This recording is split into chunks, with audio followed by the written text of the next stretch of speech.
This is the front of this custom build here that we're looking at. It's kind of, as you can see, it's got a nice little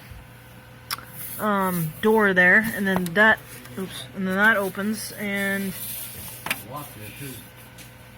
oh yeah, and then there's that. But where the hell is the on button? Hold on. I can't tell if I actually turn it up. Oops. Uh-oh! Looking for a space to set up. And we got a beep code, as you guys can hear. Not sure what's actually on the front of the display. Actually, I don't see not any lights here. Hold on, let's see what's up on the monitor here.